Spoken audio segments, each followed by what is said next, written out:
David Lisnard, bonjour. Bonjour. Bonjour. Et bienvenue sur Inter. On veut vous entendre sur vos ambitions nationales, puisque vous faites partie de ceux dont on dit qu'ils pourraient incarner la droite en 2027. Mais on va d'abord évoquer l'explosion en France du narcotrafic, ce fléau que vous avez dénoncé comme président de l'AMF, qui touche désormais toutes les villes de France, des petites aux plus grandes. François Molins, l'ancien procureur de Paris, a eu des mots forts hier. Le narcotrafic constitue une menace peut-être plus importante que le terrorisme. Il n'y a pas un département qui ne soit pas touché aujourd'hui, disait Molins. Vous partagez son constat ? Je suis heureux qu'il le partage et que ce soit enfin partagé à l'échelle nationale et de façon transpartisane, parce que ce constat, nous le faisons depuis malheureusement trop longtemps. Moi, j'ai vu à la fois dans des communes, des villages où je suis allé, que j'ai connus quand j'étais gamin, où je suis retourné comme président de l'AMF, des points de deal dans des centres-bourgs, des trucs qui étaient impensables il y a 15 ans. Par exemple, décrivez. Mais par exemple, où j'arrive dans un village de l'Allier ou de la Loire, et vous avez des endroits avec des commerces fermés, des tables et des chaises à l'entrée du quartier, et des gens qui font du deal de façon ouverte. Alors, les points de deal peuvent être physiques, ils sont aussi de plus en plus désormais numériques et en livraison, ce qu'on appelle Uber Sheet dans notre langage. Dans ma commune, hier, il y a eu une très grosse opération de police, il y a eu 5 dealers présumés qui ont été interpellés. Il y a 2 semaines, on a eu un mort à Cannes-la-Boca, entre des règlements de compte. Ça se traduit donc par des filtres dans les quartiers, un ordre. C'est tout le paradoxe, c'est que parfois les dealers font régner un ordre. C'est extrêmement violent, règlement de compte, mais tiennent le quartier, ou tiennent le centre-bourg, etc.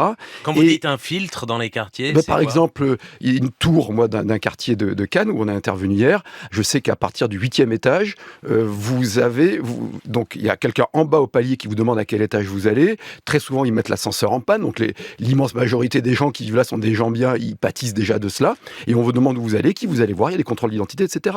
Alors, nous, on les fait péter, je veux dire, il y a pas, on y arrive, mais c'est très Et donc, prégnant. à partir du 8e étage de cette tour, vous n'allez plus librement. C'est pas que des points de deal, il y a aussi des vrais habitants, mais vous n'y allez pas sans avoir été filtré. Voilà, c'est des réalités. Ça se retrouve dans les rues. Moi, j'ai vu, je sais, j'habite dans un quartier qui s'appelle le quartier République, où j'ai grandi à Cannes, qui est un quartier que j'adore, qui est un quartier de très, très mixte, très, très, très populaire. On a vu des établissements apparaître il y a une quinzaine d'années. Tout d'un coup, c'était des kebabs, puis ça a été des pizzerias. Il y a eu des salons de coiffure ou des barbiers. Alors, ça ne veut pas dire que tous les kebabs, les pizzerias, les barbiers sont des dealers, c'est une infime minorité, mais on sait qu'ils déclarent des chiffres d'affaires très importants alors qu'ils sont vides, parce que ça fait partie d'un réseau de blanchiment. Et ça, c'est presque artisanal. Le blanchiment est bien plus structuré maintenant, et bien plus dématérialisé, et bien plus international, avec des plateformes à Dubaï, etc. Donc c'est une vraie gangrène, parce que ça crée de la violence, du désordre, ça déstructure la société dans le sens où ça éloigne du travail, du sens de la rémunération légitime, du mérite. Parce qu'ils gagnent tellement d'argent facilement. Oui, et ils finissent mal, c'est ce qu'il faut dire aux gamins. Mais un gamin de 14-15 ans, enfin, il ne faut pas qu'on oublie comment on était à 14-15 ans, on est éruptif, ils leur proposent 300 pour faire le chouche, pour surveiller, etc. C'est dramatique sur le plan humain, sur le plan sécuritaire, sur le plan social. Et ça fait, ça déstructure des économies locales. Et ça touche toutes les villes, la capitale, les grandes villes, des villes comme Cannes, mais aussi Mâcon, Morlaix, Besançon, le Creusot. Et ça met en place des systèmes de corruption aussi. Il faut faire très attention. On le voit très bien dans le milieu carcéral. Je pense qu'on le verra de plus en plus dans la magistrature, dans la police, même dans la politique. Il faut faire très attention à cette gangrène très très fortunée du trafic de stupéfiants. Quand vous entendez certains dire la France est en train de devenir un narco-État, c'est une mexicanisation de la France. C'est exagéré là ou il y a quelque chose... Ça fait partie de ces débats sémantiques qui peuvent éloigner de l'action, mais ce qui est sûr, c'est qu'il y a une dérive potentielle. Quand on commence à avoir des enlèvements, des pressions, ça ressemble à ce qui a été constaté dans des pays d'Amérique latine. On a quand même un État qui reste indépendant, honnête, enfin il ne faut pas non plus... Mais il faut... Mais disons que ces termes ont permis... On n'a pas perdu la guerre. Elles commencent à être attaquées. attaqué par la corruption, notamment dans le milieu carcéral. Mais non, on n'a pas perdu la guerre. Ce qu'a fait Étienne Blanc avec son collègue socialiste, c'est transpartisan et très pertinent. Et puis, il faut bien comprendre que ce combat, il doit être judiciaire, mais il doit mobiliser non seulement Beauvau et la chancellerie la place Vendôme, mais aussi le ministère des Affaires étrangères, mais aussi le ministère des Finances. Le blanchiment, c'est fondamental.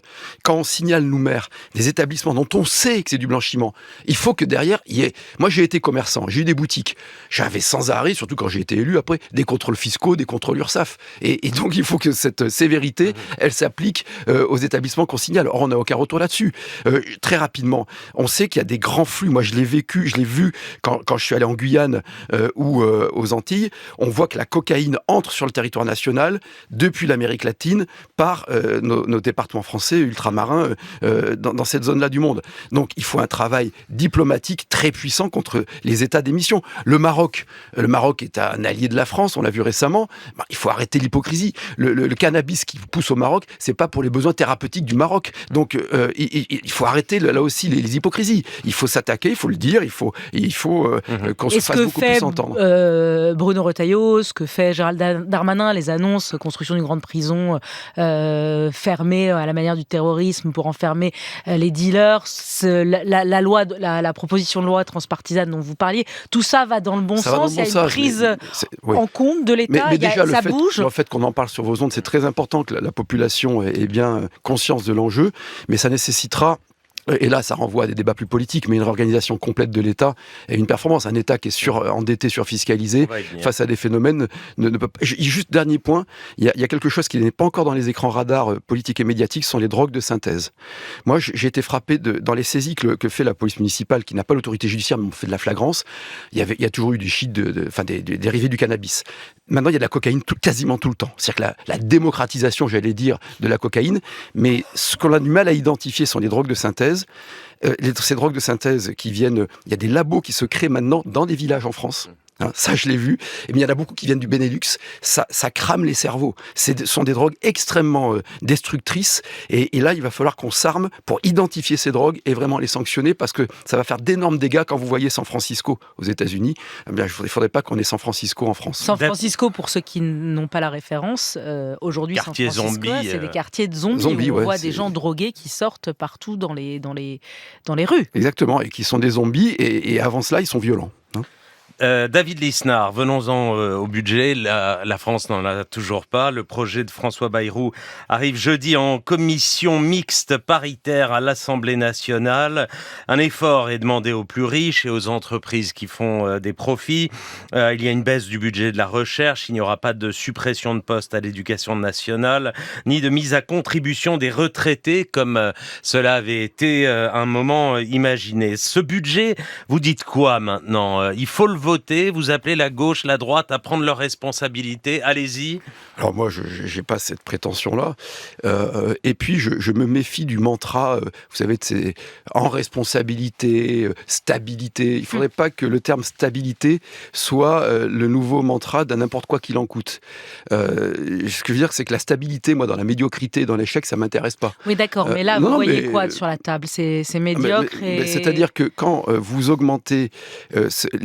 dans le pays qui a les plus gros prélèvements obligatoires, impôts et charges, lorsque vous pensez que c'est l'augmentation des prélèvements obligatoires qui va vous permettre de rétablir les comptes publics, non seulement vous ne rétablirez pas les comptes publics, vous continuerez à détruire la compétitivité de la France au sein de la zone euro. Je rappelle que la zone euro est excédentaire avec le reste du monde, contrairement à tout ce qu'on croit souvent, et que nous, on est le pays déficitaire avec la zone euro. Pourquoi ?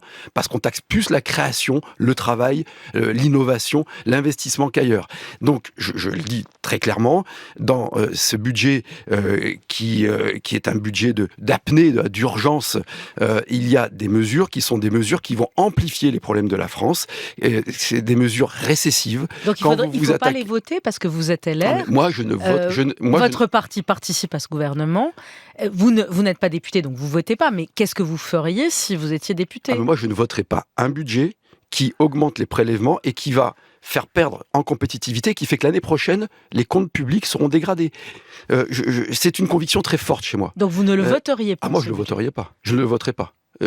en l'état. Mais on va voir ce qui sort de la CMP, si vous voulez, la commission mixte paritaire. Bien sûr qu'il faut un budget pour la France, et je veux pas ajouter de la bordélisation au chaos. Là, d'une certaine manière, en disant non, on ne vote pas ce texte, alors que ça fait ça fait 5 mois qu'on attend un budget.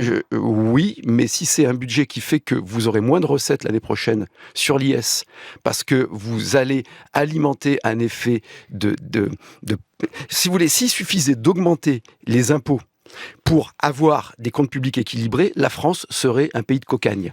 Or, il faut bien comprendre que les entreprises sont mobiles, que les investisseurs ne sont pas stupides et que les pays qui arrivent à alimenter leurs services publics bien, à avoir des bons services publics, sont les pays qui se débureaucratisent, sont les pays qui n'alimentent pas un système, un puits sans fond. Or là, ce qu'on nous dit, voilà un système qui ne fonctionne pas, voilà un système qui bride l'activité économique. Vous avez un moteur, une voiture, le réservoir est percé, le moteur est bridé, et au lieu de boucher le réservoir et de débrider le moteur, vous allez encore plus brider le moteur de la création de richesse, la création de valeur. Donc vous comprenez Bernard Arnault qui, hier, lors de ses vœux, a fait une menace en disant « Moi, je rentre des États-Unis, il y a un vent d'optimisme, de libéralisme, on rentre en France, on est taxé, surtaxé. Donald Trump, il nous dit « Venez investir chez nous. Moi, je pense à délocaliser mes ateliers aux États-Unis. » Vous comprenez qu'ils disent ça ? Je comprends toutes les chefs d'entreprise que je rencontre partout,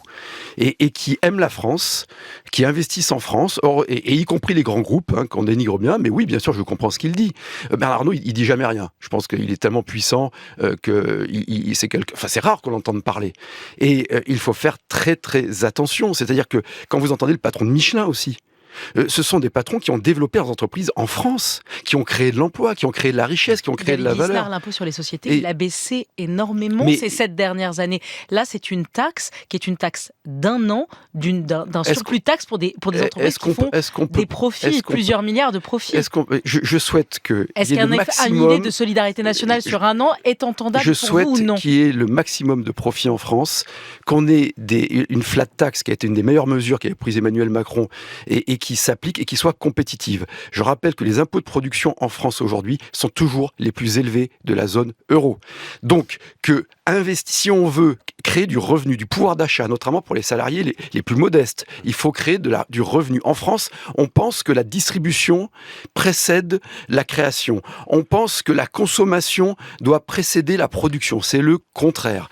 Donc, si vous voulez plus de rentrée fiscale, il faut qu'il y ait plus de création de richesse. On va brider un peu plus la création de richesse. Il y avait plus de rentrée fiscale en France il y a 5-6 ans qu'aujourd'hui. Pourquoi ? Parce qu'on est sur une phase descendante de la courbe de l'affaire. Trop d'impôts tue l'impôt et on est en plein dedans. Donc c'est mauvais pour le pays. Ce sont des mesures de posture morale. Ça fait 7 ans qu'ils n'augmentent pas les impôts. Mais sauf que les autres pays sont plus compétitifs. Sauf qu'aujourd'hui, pour parler clair, les prélèvements obligatoires, aujourd'hui en France, impôts et charges, sont les plus élevés du monde. C'est 46%. Les prélèvements obligatoires n'ont pas diminué en France par rapport à la richesse produite. Plus vous réduisez le moteur de la richesse, plus le pourcentage de prélèvements obligatoires est élevé et plus les rentrées fiscales diminuent. Alors c'est contre-intuitif, mais c'est pourtant une réalité. David Lisnard, Éric Ciotti, l'ancien patron de votre parti, a dit sa fascination pour le président argentin, Javier Milei, et son projet de tailler dans les dépenses publiques à la tronçonneuse, suppression d'une centaine d'agences de l'État, ministère de la Culture idem, de l'éducation aussi, baisse de 120 milliards de dépenses publiques. Ces politiques-là, ce libéralisme-là, il faudrait qu'on s'en inspire, selon vous ? Je crois qu'on a notre propre voie à inventer. Ça fait des années, je comprends que ce que je dis puisse heurter, mais ça fait des années que je crois profondément que la seule voie d'avenir et d'espérance pour la France, pour notre jeunesse, c'est de libéraliser le pays, de le libérer, de le déréglementer. Si on veut plus d'enseignants, moi je veux qu'il y ait plus d'enseignants, je veux qu'on mise sur le savoir, qu'il y ait plus de culture, qu'il y ait plus de soignants, mieux payés. Ça veut dire plus de fonctionnaires ou moins de fonctionnaires ? Plus de magistrats, il faut qu'il y ait moins de bureaucrates. Plus on a aujourd'hui, il y a 35% des agents de la fonction publique qui sont affectés en France, et c'est sourcé, on l'a vu pendant le Covid sur l'hôpital, uniquement à des tâches administratives. Et il en faut des tâches administratives, mais c'est comme le cholestérol, il n'en faut pas trop. Là, il y en a trop. La moyenne européenne, des pays très administrés, fédéraux comme l'Allemagne, centraux comme le Danemark ou la Suède, sont à 24%. Cet écart de 10 points, tout est là. C'est-à-dire que moins vous aurez de bureaucrates qui généreront de la dépense, de la norme, de la contradiction. Il faut vivre ce que l'on vit quand on est soit chef d'entreprise, quand on est maire. N'importe quel maire de gauche, de droite vous le dira. Pour mener un projet aujourd'hui, vous êtes obligé d'obtenir 7, 8, 9, 10 autorisations. Pour réutiliser les eaux usées traitées, pour faire un acte écologique, préserver le milieu en eau, pour nettoyer la voirie ou nettoyer des camions poubelles, il faut des arrêtés qui nécessitent des accords de la DREAL, Direction régionale de l'environnement, des accords de l'ARS. On est le seul pays à faire ça, alors qu'il suffit de mettre une norme claire, que l'État nous contrôle a posteriori. Mais si en faisant péter cet excès de contraintes inutiles, donc redonner du sens, mieux payer les fonctionnaires. Vous assumez une vision libérale que vous avez toujours assumée, oui, David Lisnard, et vous l'assumez encore ce matin. Tout à fait. Vous dites c'est ça qui sauvera la France. Oui, et qui recréera de la valeur et de la justice. Mais de la justice. Vous tapez où, si j'ose dire? Puisque vous nous dites je veux plus d'enseignants, plus de policiers, plus de magistrats. Alors, vous allez chercher où? Donnez-moi dans quelles agences de l'État il faut supprimer des agences. Parlons concret, puisque Trump le fait.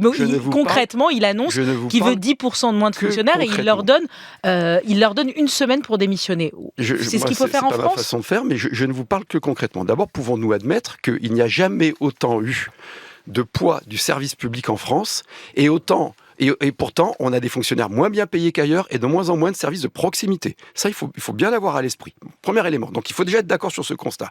Ensuite, pouvons-nous admettre aussi qu'on n'a pas besoin d'avoir 8 agences environnementales payées avec nos impôts, dont chacune peut vous planter un projet d'école, d'unité de valorisation des déchets ou d'usine, mais dont aucune ne peut, à elle seule, vous valider votre projet. Moi, je sais que dans ma commune, qui est une commune qui a un taux de pauvreté élevé, supérieur à la moyenne nationale, qui a d'énormes charges de centralité, qui a dû digérer les conséquences, y compris financières, des crues éclairs, d'inondations dévastatrices, on a baissé la dette de 76 500 000 euros en 10 ans, on a pratiqué la sobriété fiscale. Pourquoi ? Parce qu'avec les agents, quand il y a un départ à la retraite, c'est eux qui choisissent. Si on ne renouvelle pas le collègue de bureau ou de service, eh bien, ils récupèrent la moitié de la rémunération de celui qui part. C'est eux qui choisissent. Et parfois, ils me disent non, là, on a besoin de lui, là, on peut faire nous-mêmes. Et on a gagné en productivité. Donc, il est temps de diriger l'État. Il est temps qu'il y ait un DRH de l'État. Il est temps de redonner du sens aux missions des... On a une belle fonction publique en France. Parlez des gens bien formés, bien sûr. Parlez Startup Nation. Non, pas du tout. Pourquoi ? mais là aussi, c'est de l'association d'idées. Vous croyez qu'il faut gérer l'État comme une entreprise. Mais pas une start-up. C'est pas mon problème. Mais c'est évidemment qu'il faut de la performance. Évidemment que moi, j'ai beaucoup de fonctionnaires qui m'alimentent en notes de réorganisation. Évidemment qu'il est temps de prendre le taureau par les cornes. Évidemment que les 434 agents, on ne sait pas s'il y en a 434 ou 1100 selon les sources, agences ou directions régionales ou directions de l'État ou organismes, qui ont recruté 480 000 personnes pour se contredire entre elles. Le code de l'environnement est passé de 100 000 mots en 2012 à 1 million de mots en 2022. Personne n'y comprend rien. Et on paye des cabinets conseils qui nous coûtent des fortunes. Personne n'y comprend rien. Donc oui, il faut mettre un terme à tout ça. David Lisnard, parlons de vous. Hier, lors de vos vœux, vous avez déclaré « Cannes est mon bonheur, la France est mon devoir ». C'est joli, hein. J'étais inspiré. Je ne sais pas si c'est un alexandrin. Êtes-vous donc officiellement candidat à la présidentielle? Alors je suis très officiellement très très motivé à faire gagner une espérance pour libérer la société, pour diriger l'État, pour rétablir l'ordre et pour unir le pays par la justice, la culture. Voilà. Ça s'appelle être candidat. Oui, bien sûr. Et donc, à ce micro, je suis candidat à l'élection présidentielle. Je suis candidat à l'élection présidentielle parce qu'il faut, la vie, moi, me l'a appris aussi bien dans le privé que dans le public. Il faut créer les conditions d'être efficace. Il ne s'agit pas de tomber dans un récit narcissique. Vous avez vu, les copains, je suis candidat à la présidentielle. C'est pas du tout ça. C'est qu'à un moment donné, de ce que je vois sur le terrain, de tout ce que les maires me disent, de mon expérience, y compris dans le commerce, il me semble qu'aujourd'hui, on a la fin d'un cycle, on a la fin de 40 ans d'un cycle qui a consisté à toujours engager de la dépense et à planter nos enfants et nos petits-enfants. On le voit très bien, le débat sur les retraites. Hein. C'est-à-dire qu'on crée de l'égoïsme social, on pourra en parler si vous le voulez. Et donc, qu'on a besoin, je pense, d'avoir cette proposition. Moi, je suis pour la démocratie. Je voudrais qu'il y ait des alternatives fortes. Nouvelle énergie, c'est pas une nuance. C'est, comme j'ai dit hier, c'est une couleur primaire ouverte. C'est-à-dire que c'est une radicalité dans le libéralisme. Oui, c'est pas du tout. Pour éviter l'extrémisme, qui est une démagogie absolue, je pense qu'il faut aller à la racine des choses. Comme l'ont fait De Gaulle, Rueff en 58, sauf qu'il n'y a pas De Gaulle. En tout cas, j'en ai pas le niveau, c'est pas moi.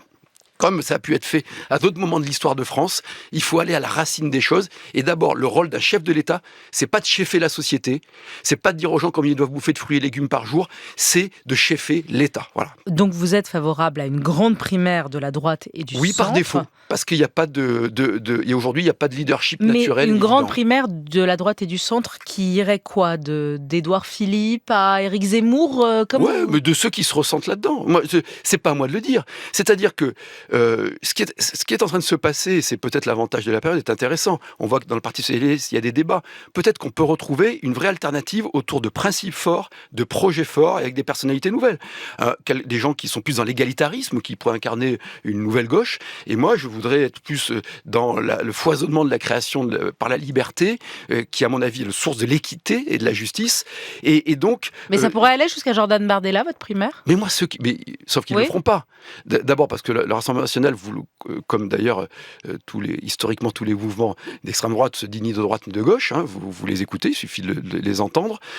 Ensuite, ces notions de gauche et de droite, c'est vrai qu'elles ont beaucoup évolué, elles ne sont pas forcément opérationnelles, mais au moins, elles donnent une grille de lecture compréhensible. Et moi, je dis simplement, je porte mon projet, je pense qu'il ne faut surtout pas édulcorer le projet, donc il faut qu'il y ait un leadership, qu'il y ait un éparpillement de l'offre politique aujourd'hui forte et raisonnable, donc il faut la concentrer, et je crois à la compétition, c'est peut-être pour ça que je suis de droite d'ailleurs, je pense que c'est la source de l'émulation et de la performance, et je veux proposer ce projet, le faire entendre, parce qu'il n'est pas assez entendu aujourd'hui. D'accord. Donc vous dites Laurent Wauquiez ne s'impose pas. Mais enfin, c'est pas moi qui le dis, c'est la réalité. Je pense qu'il en est conscient. Moi-même, je m'impose pas. Il y a Bruno Retailleau aujourd'hui, qui est quelqu'un pour qui j'ai beaucoup d'estime, qui a le vent en poupe. Il s'impose pas non plus. Mais pas encore. Je sais pas. Et peut-être qu'il gagnerait. Mais voyez, proposons cela. Et ceux qui se sentent, qui sont capables de dire, bah oui, moi je veux bien porter ce projet, un projet de droite, bah ils y vont. Si Mélenchon le pense, je crois pas qu'il postule. Vous voyez ce que je veux dire. Donc c'est pas à moi de le dire. Chance a priori. Et il faut que ce soit ouvert, il faut que chacun puisse postuler, et puis qu'on confronte enfin les personnalités, les idées, qu'on retrouve une vie démocratique qui soit à la fois respectueuse, mais qui soit une vie de débat et de débat. Merci. David Lisnard d'avoir été au micro d'Inter ce matin.